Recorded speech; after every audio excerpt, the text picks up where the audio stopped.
So, good afternoon guys. Excuse me, ulit. Good afternoon guys, Ran here. Dito ako sa Yonso Park. Atid sa inyo ng, alam niyo na, walang kakwenta-kwentang vlog.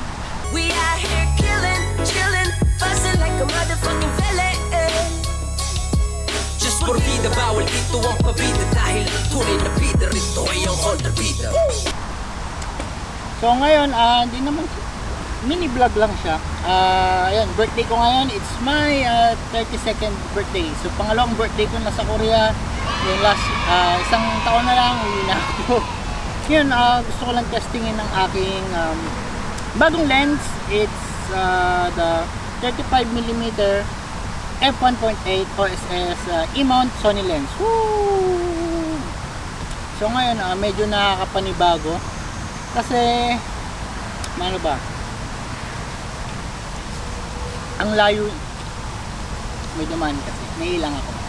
Ang layo, medyo nalalayuan ako. So parang dito sa pwesto ko hanggang dun sa camera, siguro 3 hakbang. So unlike yung sa una kong lens na wide, kahit malapit lang. Basta yun, testing ko lang naman siya for b-roll, and magbibigay ako sa inyo ng tip, isa pang tip about sa vlogging na minsan kinakainis ko.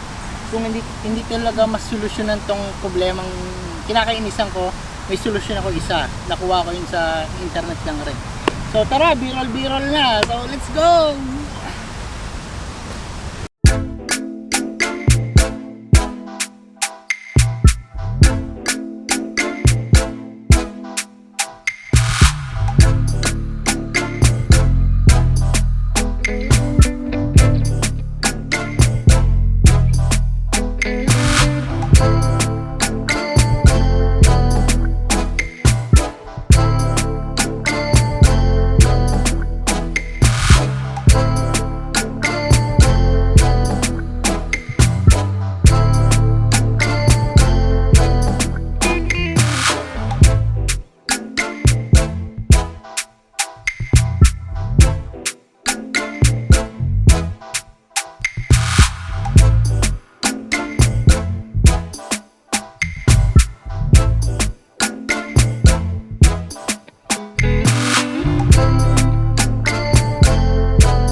So yun, good afternoon ulit guys. So tapos na ang ating vlog.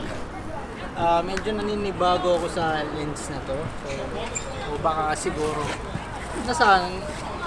nasanay lang ako sa sa medyo wide. Medyo nalalapitan ako eh. So pero 35mm pa lang naman. Anyway, practice lang din. And yun, yung isang tip pala, ito medyo naasar, hindi naman, siguro nasasagwan lang talaga ako. Yung sa last vlog ko, kung natatandaan nyo, yung laging titingin sa lens. Diba? Huwag yung laging nagbablog ka, medyo ganyan yung para sa iba ka nakatingin, hindi sa lens. Kung nag-present ka, ganito, nakakainis. So, tingin ka ng tingin sa screen. Yung dinideliver mo, parang hindi patama dun sa audience mo, diba? Upward pag ganito. Para kami binabasa o ruwag. Pero isang solusyon dyan para maiwasan mo yun. Ito kay Casey Neistat ko nakakuha. So, kung mahilig ka sa mga US vlogger, malamang kilala mo yun. So, shades. Yan. Pag nag-shades ka, diba? Kahit dun ako nakatingin, mukha pa rin ako nakatingin sa lens. So, diba? So, hindi halata. So, kung hindi ka talaga mapakali o hindi mo kaya tumingin sa lens, so may binabasa ka o what not, mag-shades ka, ayun yung best solution dun. So, anyway, hindi naman ako may mag-lens. So, ayun lang, sana natiripan nyo tong review, hindi naman review, o test footage ko ng 35mm. So, ayun lang, salamat sa mga bumate. Hindi ko na yung masya-shoutouts kasi ang dami yun eh. So, anyway, let's go.